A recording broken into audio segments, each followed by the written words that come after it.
Hi everyone, welcome back to From Classroom to Boardroom. Today we will be talking to Miss Brenna Quinn. Brenna is the Senior Vice President of Solution Development for Cerner Corporation. Cerner Corporation focuses on building and developing solutions in the healthcare industry. Thank you so much for talking with us, Brenna. So, we're just going to start by, can you tell us a little bit about what you do here at Cerner? Sure. First of all, thanks for your time. It's great to talk to you guys. I think this is a really cool program. So I have a couple of different responsibilities in Cerner. So one is I oversee the engineering and sort of the programming, the development of software that is sold and deployed into hospitals and physician offices. I have counterparts in Kansas City that do the same thing, but my responsibility is for a certain set of products.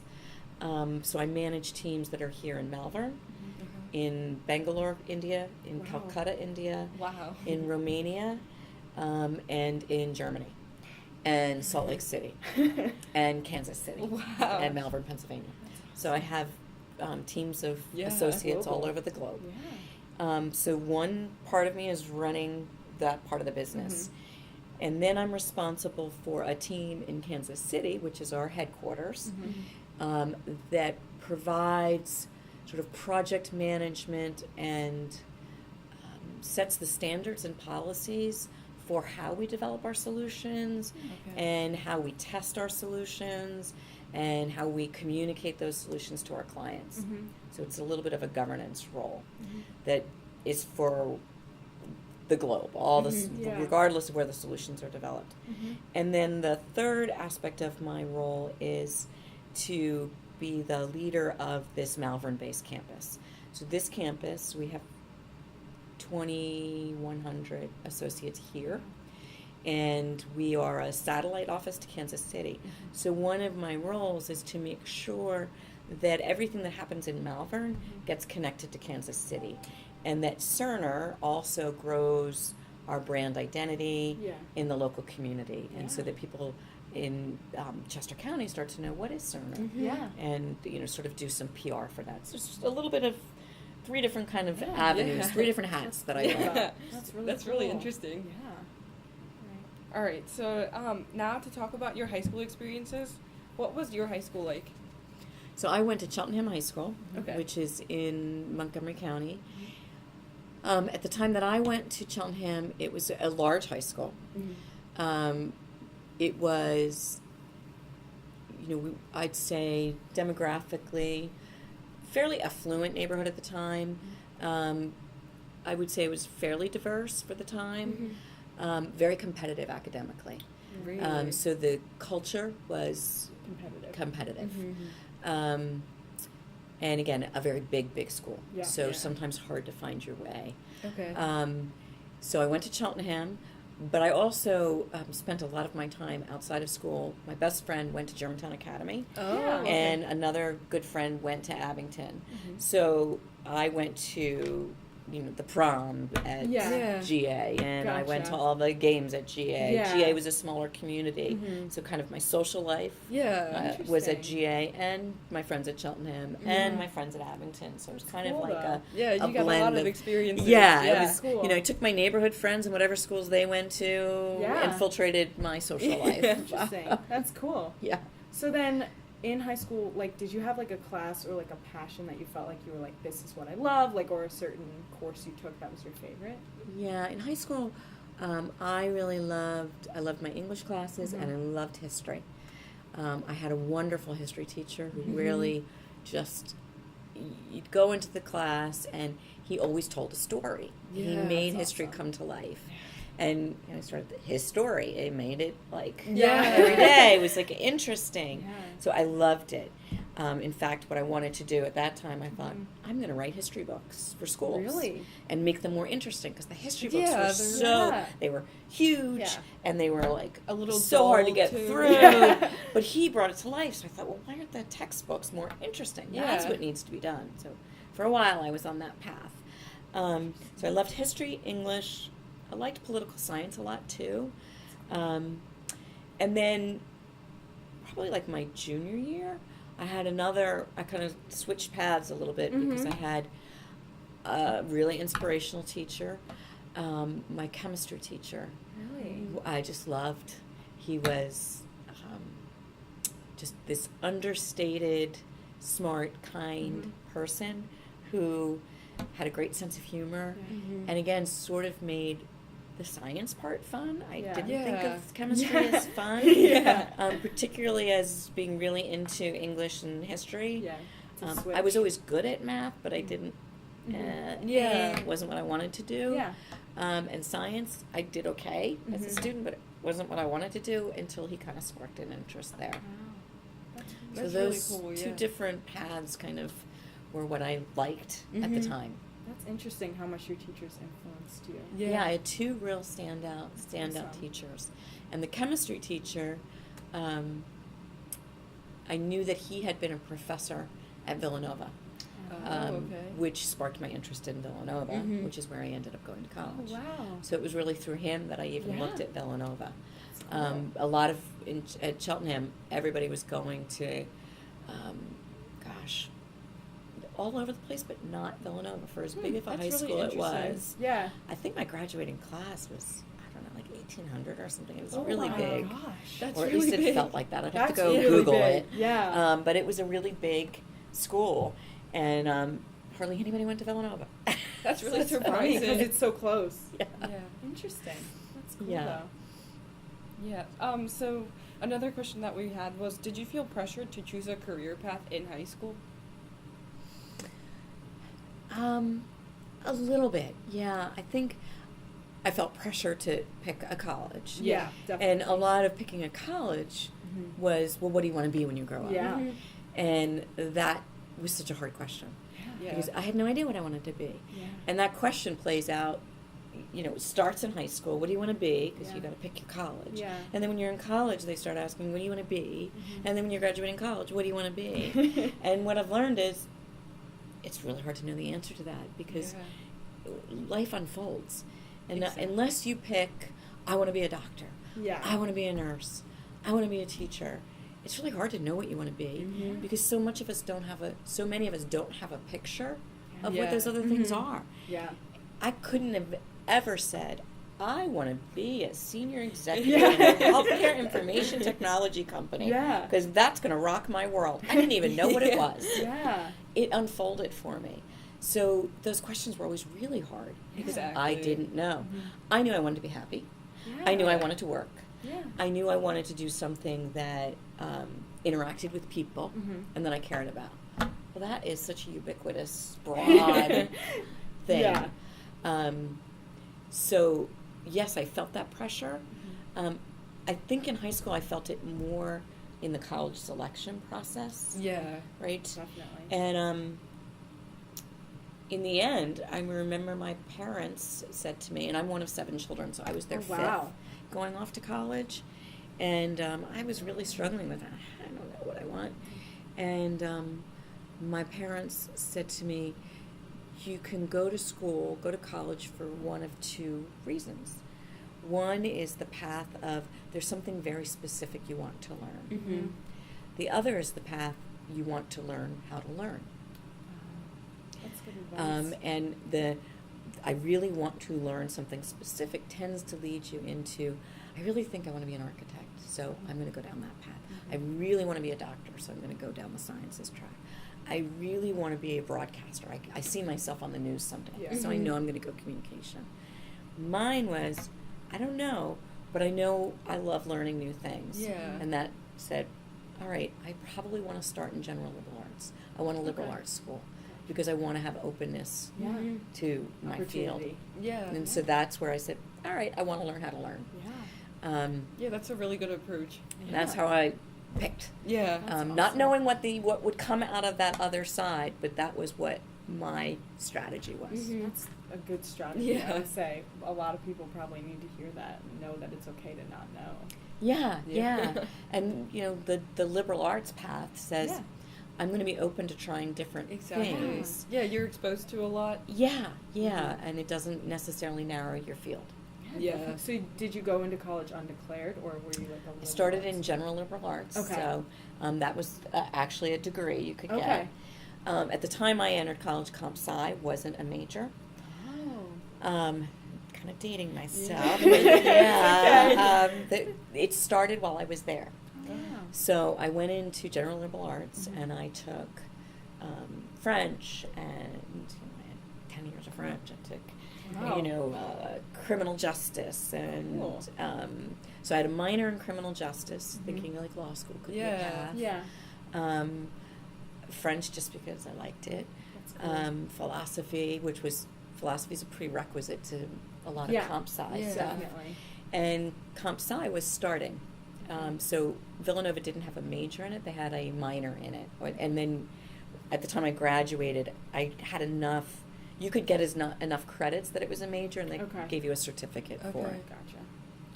So I started in general liberal arts, and sophomore year, a lot of my friends were in the nursing school, or they were in the business school, so I'm in accounting, and I'm thinking about taking a CPA. Nurses were thinking about, whatever boards that they needed. Yeah. And I thought, what am I thinking about? And so again, I thought, well, maybe I should take a couple classes that are more going to be about a vocation. Mm-hmm. So for a day, I became a nursing major. Oh, wow. Maybe it was 2 days.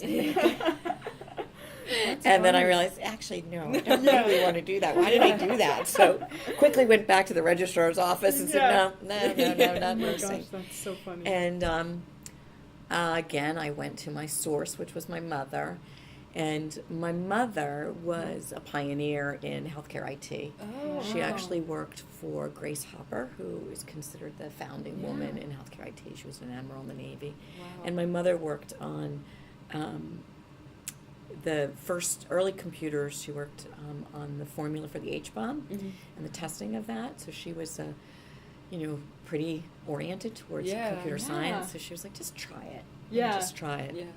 Take a class, because it's probably going to be something that's going to come in handy. Yeah. Mm-hmm. So off I went, and I took computer science, and boy, was it hard. Yeah. It was so hard. Oh my gosh. So I essentially double majored from sophomore year. I doubled up. I stayed on all the general arts classes, the communication, Yeah. writing, Yep. philosophy, all of those things, and then added in all the comp sci. So when I graduated, I had both. That's Oh, wow. awesome, though, because it seems like your job here is so much communication. That Yeah. It probably is, helps. and Like you were able that's to combine them. Yeah. Exactly. I am, in retrospect, really glad that I did what I did Yeah.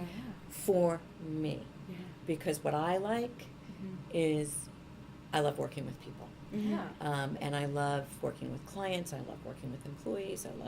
So communication is really, really important. Yeah. I love technology because it's never boring. And in management, one of my philosophies of management is you need to have some credibility in what you're managing. Yeah. And so having done enough of it, and it was beyond school, it's throughout my career, but to Yeah. have that basis helped. Yeah. And comp sci at the time, was emerging. It certainly wasn't for girls. Yeah. So it was difficult, as it was for my mom. Yeah. She was the only woman in her classes. She was the only Wow. woman in her job. That's really intimidating. Yeah, definitely. Yeah. And I can remember my junior year in college being in the computer lab, on Saturday night when everybody else was, Yeah. out at a cake party. Yeah. So, it took a little bit of a toll, Yeah. an investment, but only Yeah. for, it was like 2 semesters, really, Yeah. really hard. And then senior year was fun again, so it Paid was off. worth it. Yeah, it paid off. That's Definitely. true. That's really interesting that you ended up kind of in a similar field that your mom was in. Do you feel like she ever pressured you, or it was never any pressure from her that you needed to do that? Never any pressure. That's awesome. But I did admire her. Yeah. And she had gone on and opened up several different businesses. And so, she did inspire me from that perspective. And more, I just liked the technology. I understood Yeah. computer science is like puzzle solving all the Yeah. time. Just always, and I liked puzzles. And Yeah. then when I started to realize that's what my mom always liked, and Yeah. we did puzzles together and those kinds of things. Awesome. But of the 7 children, I'm the only one that went into that. Really? So Wow. That's really interesting. Yeah. That is. It's Yeah. cool that you had such a strong role model someone Yeah. who was pioneering in their field for you to look up to. Yes, very much so. Yeah. Very Cool. much so. That's really cool. Yeah.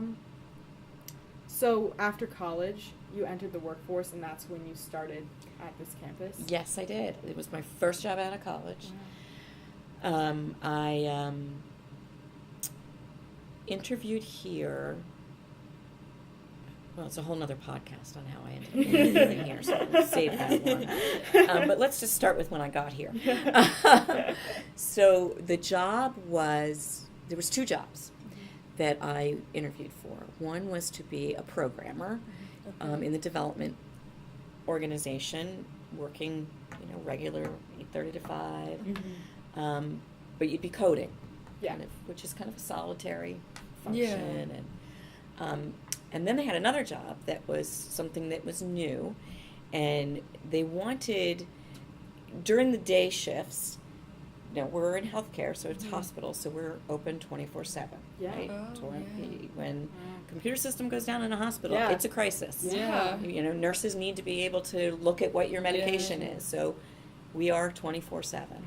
Wow. So at the time, during the day, we're fully staffed. So programmers sit and program, and customer service talks to the client. Yeah. At night, you have a smaller staff, but it's you're triaging. Yeah. So what they wanted is the customer service person, the person on the phone who could talk to the client, understand the problem, follow up with them, communicate statuses with them, to also be able to be technical and fix the problem.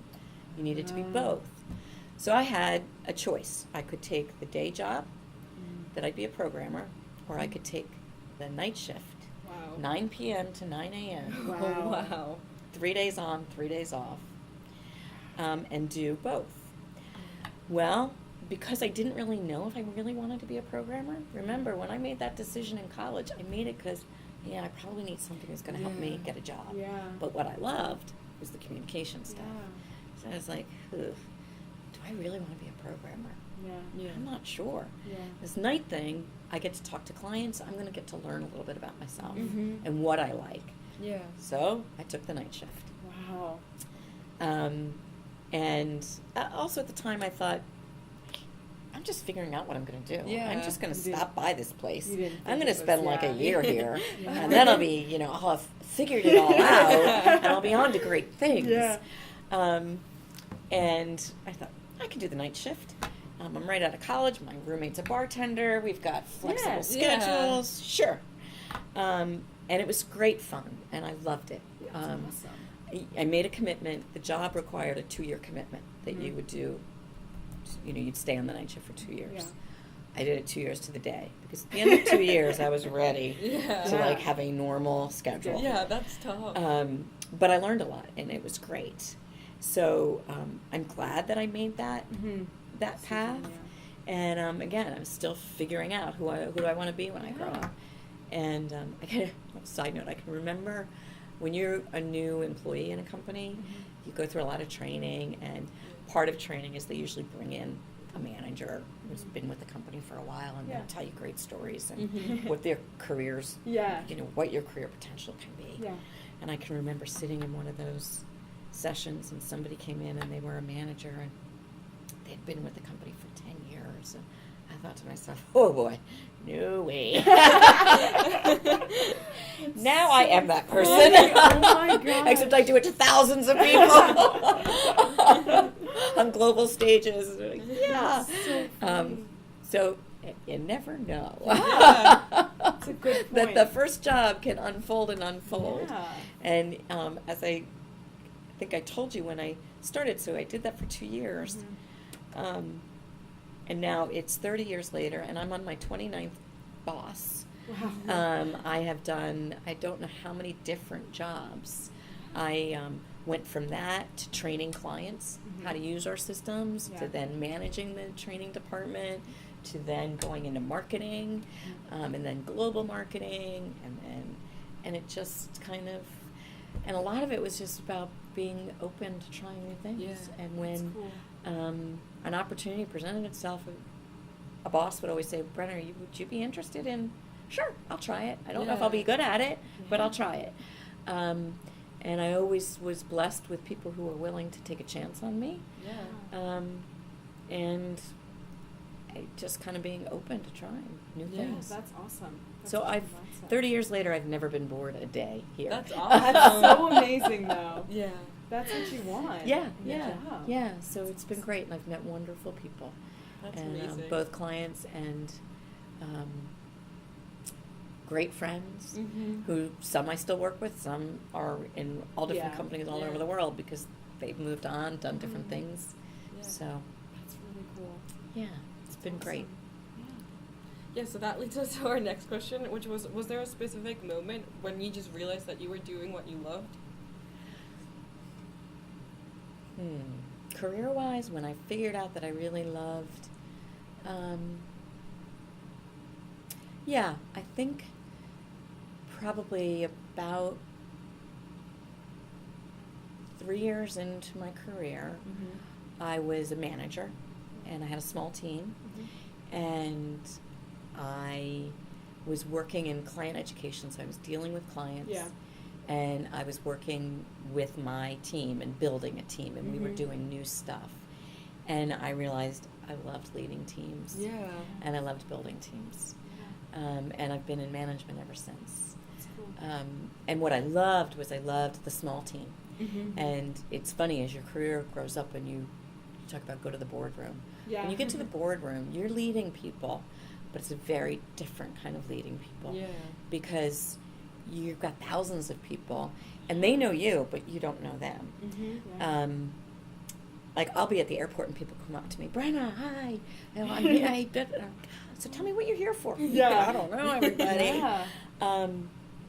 And literally in airports in India, airports Wow. in... That's amazing. But when you're leading a small team, your personal touch is really Mhm. important. I have direct reports, so I do have a personal Yeah. touch. But my direct reports are executives. And Mhm. executives are like, hey, I got this. I don't really need a boss. Mhm. Yeah, so you're kind of like, I can't help.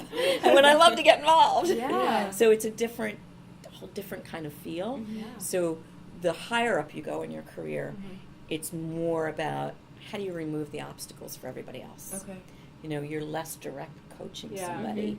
You're more trying to get what are the problems that are everybody's facing in Yeah. either being happy in their jobs or being able to be successful and productive. So how do I remove the barriers? How do I fight and advocate for whether it be funding or Yeah. Mhm. new opportunities or for job security, which is a whole different kind of management. Yeah. But what I knew I loved, to answer your question, clearly I like talking, was working with teams and building teams. Yeah. That's cool. That's really cool. Yeah, that's so interesting. Because, like, as you're saying, like, the higher up kind of management, but you have such a widespread effect then, like, the things Mhm. that you're changing. Yeah, That's so it is beautiful. very, very different. Yeah. You do feel the loftiness of it. Yeah. You feel a huge sense of responsibility. Yeah. Mm-hmm. Some of the tougher things that you have to go through, the higher up you go, Mhm. when you're in a company, there are big decisions that get made. Yeah.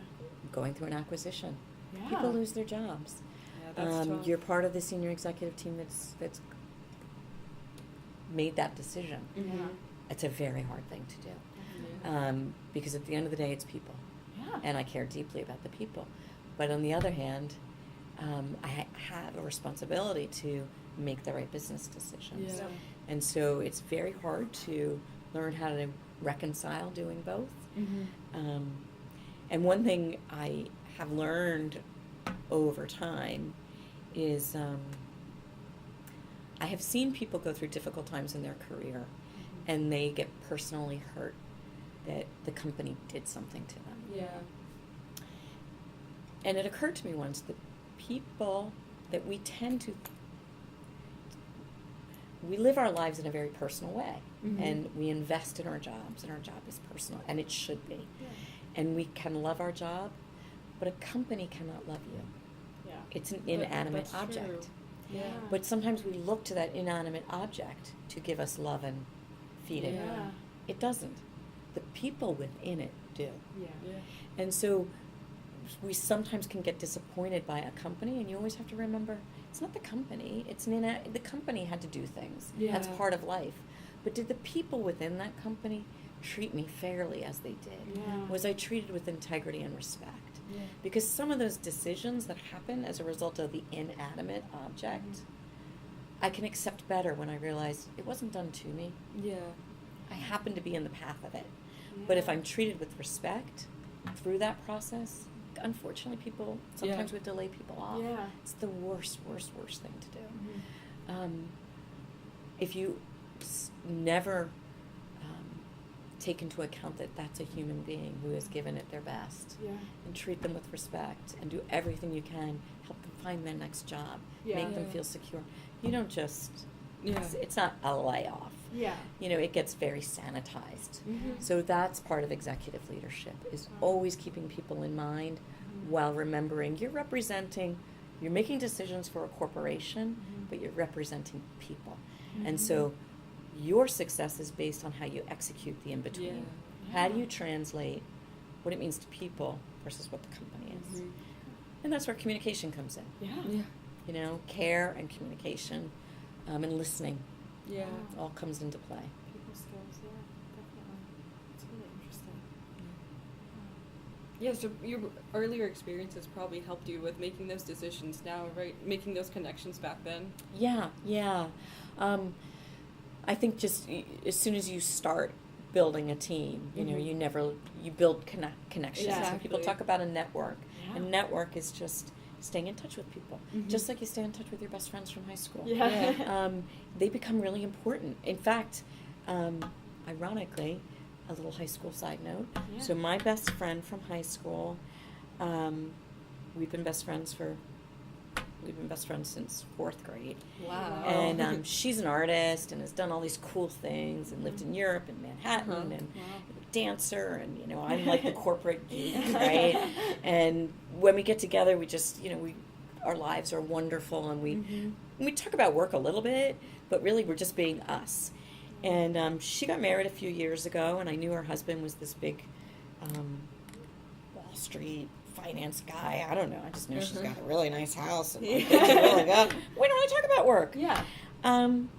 Until about 9 months ago, her husband kind of was eavesdropping on a conversation, and he's like, I never realized you work for Cerner. You're in. I'm like, yeah. And he's like, oh my God, I do. Because we never actually talked. Yeah.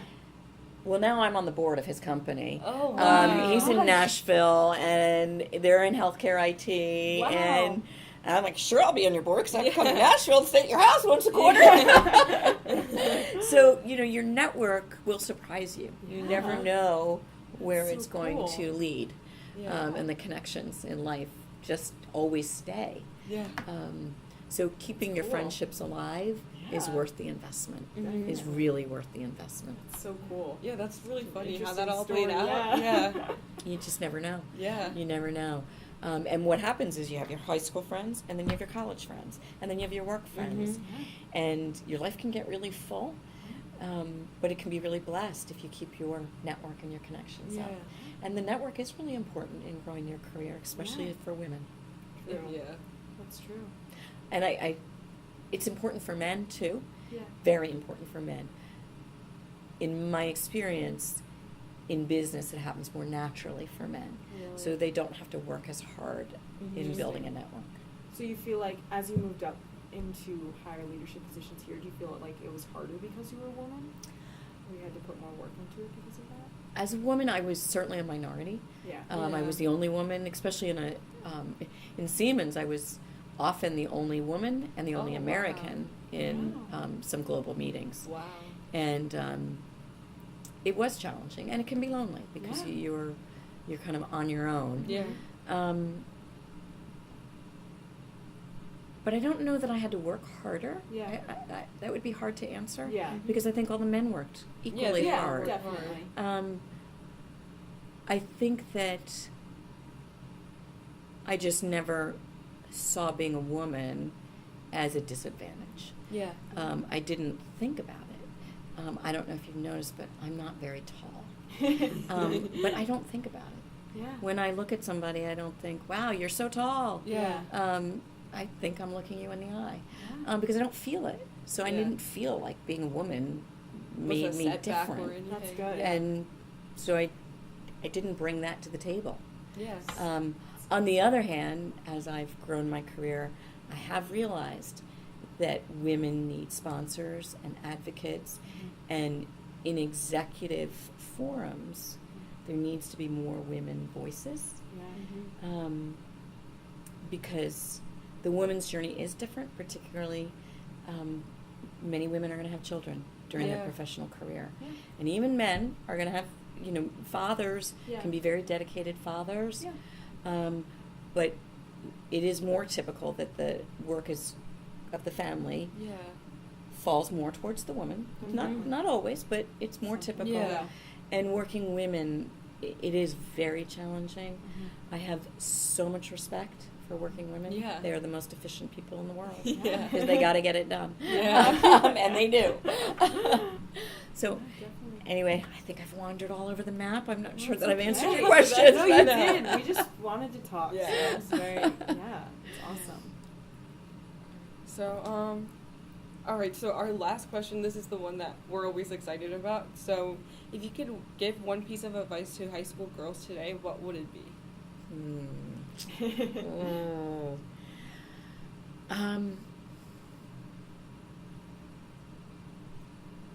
High school girls. A couple of things, I'd say. I can only give one. No, you as can much give as as you many want. as you want. Don't give in to the pressure. And the pressure is multifold, I think, in high school. Yeah. There's social pressure. There's the social pressure, I think more for girls. Yeah. I could be wrong, but No, to be in the right clique, Yeah. to go with, the norm. I say go with the voice inside of you. You may have friends that everybody's in this club, and it could be a social club or it could actually be a school club, and you feel like I got to go because my best friend's there. Yeah. But it really doesn't float your boat. Don't do it. Go where your voice tells you to go. But that doesn't mean you sever connections. Yeah. Like, I personally was never, my best friend was a cheerleader, and the other one was a dancer, and those just weren't my thing. Yeah. But I went to her games, but I didn't feel like I wanted to be her. Mhm. I wanted to be with her. Yeah. I took, in college, when I went and did comp sci, I was the only one. And all my friends were in something different, and it was two groups. It was the business and the nursing, and I was like, Yeah. but it wasn't for me. Yeah. So it's really important to not give in to that social pressure. Yeah. There's also the social pressure of conforming to, social behaviors. That, in high school, we're all going to make mistakes and we're all going to experiment. But experiment because you want to experiment. Don't experiment because somebody pressured you to do it. Definitely. And really try and be prudent in the risks you take. Yeah. And give yourself a break because you don't have to have all the answers. Yeah. And that's, I think in high school you can lose sight of listening to yourself and having fun and enjoying the moment because there is so much pressure. Yeah. So that's kind of the don't give in to it. Don't give in to the pressure. Your whole life is going to be filled with pressure. Pressure will change. Yeah. One of the things we all have to learn is how do you manage that pressure? Mm-hmm. How do you go to sleep at night? How do you find joy? And finding joy is by knowing yourself Yeah. and staying connected to the people that bring you joy and the things that bring you joy. Yeah. So that's what I think is important in high school. Because high school can so much be about conformity Yeah. Definitely. and pressure. Yeah. Competition. Yeah. Competition, Definitely. the dating scene, the prom Yeah. scene. Exactly. Yeah, I went to a prom not in my high school. Of course, the guy who asked me, he was on the baseball team, and he got hit by a baseball the day of the prom. Oh, so yeah. huge black guy. Our prom pictures are really great. And then in my high school, the person that, my prom date, I knew he wanted to ask me, and he didn't have money to go to the prom. Oh. So we didn't go. We went to the breakfast afterwards, and we just went out for like a picnic. Nice. But again, the pressure was to go to the prom. Mm-hmm. Yeah. But I made a choice to be with somebody that I really respected, and Yeah. That's amazing. we couldn't go to the prom. Yeah. So I could have bought the tickets, but that wouldn't have been respectful of him. Mm-hmm. So, and I don't regret those decisions. I really That's don't good. regret those decisions. Yeah. And I know more people that went with somebody they didn't like, didn't have fun, Yeah. simply to wear the dress. Yeah. You know, like, you'll have lots of dresses. Yeah. You're so right. Yeah. So it's okay. Yeah, It is Brooke and okay. I always tell each other that everything happens for a reason. Yeah. Like when we're It really does. stressed, Yeah, definitely. and then We've been it's saying helped that all today. the time. Yeah, yeah, Yeah, it really does. And that, this too shall pass. yeah. Exactly. I will get through it Yeah. and find something to laugh about. Yeah. Exactly. Because I can remember high school, college, and at work having those moments and telling myself, someday I'm going to look back and I'm going to not remember this teacher's name. Exactly. And I'm going to be telling somebody, remember that awful teacher we had that made me do blah, blah, blah? Yeah. I recently had that conversation with somebody here at work Yeah. when we were reflecting on a really difficult time at work, and we worked for a crazy German. And I remember saying to him at the time, we will someday not even be able to remember his name, Exactly. Yeah. but we'll remember the craziness. Yeah. And I just recently said, can you remember? I was like, oh my God, you're right. Yeah. And you got to remember that, like, this too shall pass. Yeah. Maybe take a note, fold it up, save it, Mhm. so that when you look back and remember, you will laugh about it. Yeah. Yeah. What you were so worried about then. Yeah. Yep, Yeah. yep. That's really interesting. Yeah, and it's like learning how to just roll with it, because life's always going to give you. Yeah. Exactly. It's unpredictable sometimes. It is, it is. And I don't know anybody that had it figured out in high school. Yeah. And I don't know anybody that completely followed their path. Your Yeah. path is going to wander. Exactly. Yeah, we always say that it doesn't have to be linear. Yeah. Yeah. Definitely. No, decisions can be rethought. Mm-hmm. Definitely. Yeah. However, decisions with no thought Yeah. involved are probably That's- not Yeah. well advised. Yeah. Definitely. Yeah. So and just keep yourself open. Well, that's Yeah. awesome advice. And that's what we're hoping the people who are listening to this podcast will hear, because we're targeting high school girls like us Yeah. who need to hear exactly what you just said and hear about your story and know that it's okay to not know. And I think high school girls like you have the best opportunity ahead of you. Yeah. Definitely. I think for girls in high school today, their opportunity to be senior executives, I think, is going to be unprecedented. Yep. Yeah. And I have a couple beliefs. I've always believed that women, CEO women, are not really, truly going to be accepted by their male counterparts until it's the generation of men that grew up with moms that were executives. Yeah. That's So true. in my generation, that You didn't really there have really No. weren't many, if No. any. I don't know of any. Yeah. So all the men colleagues that I've had, their moms were working mom or stay-at-home moms. Mm-hmm. The men that work for me, some of them had moms that work. Mhm. I don't know any of them that, had the mom that was the corner office mom, Yeah. right? But the boy that today has a mom that's the corner office Mhm. mom, Yeah. grows up thinking about women differently. Yeah. Definitely. And there is going to be a heck of a lot more of them. Mm-hmm. Yeah. You guys will be working with those men Yeah. who have grown up with a very different view.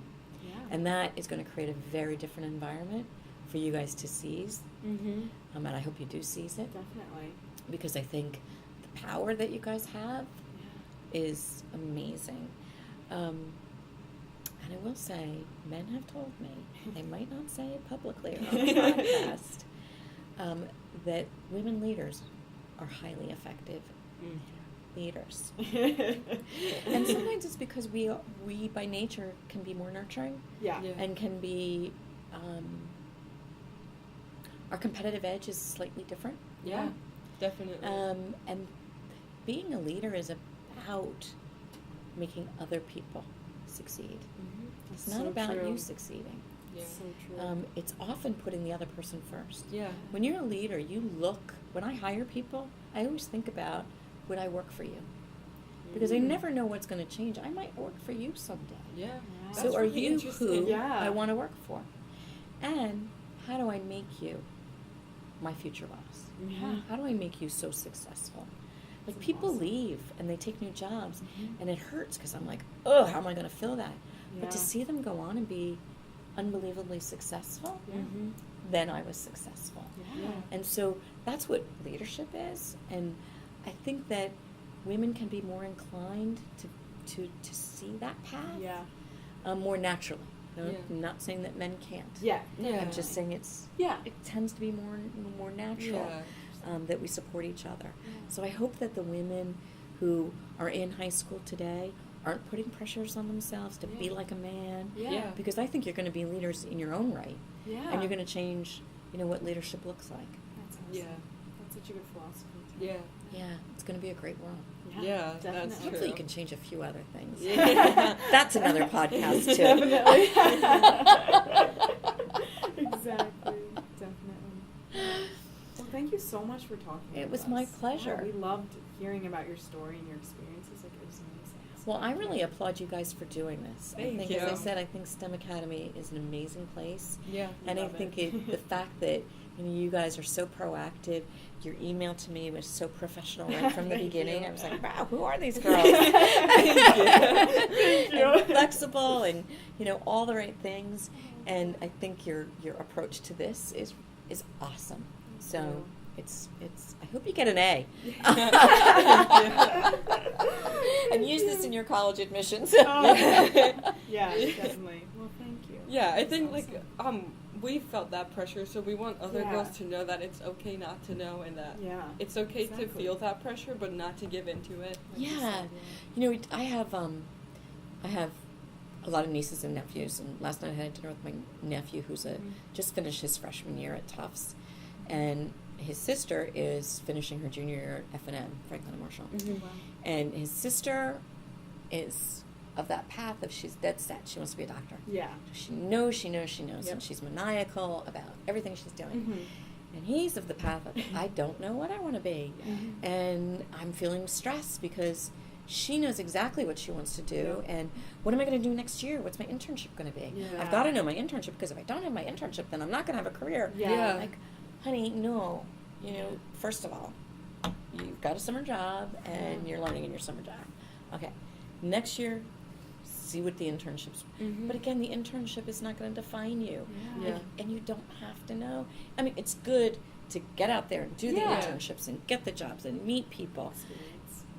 But in doing that, it's not because you have to, this is what I want to be. Yeah. So, hey, Mr.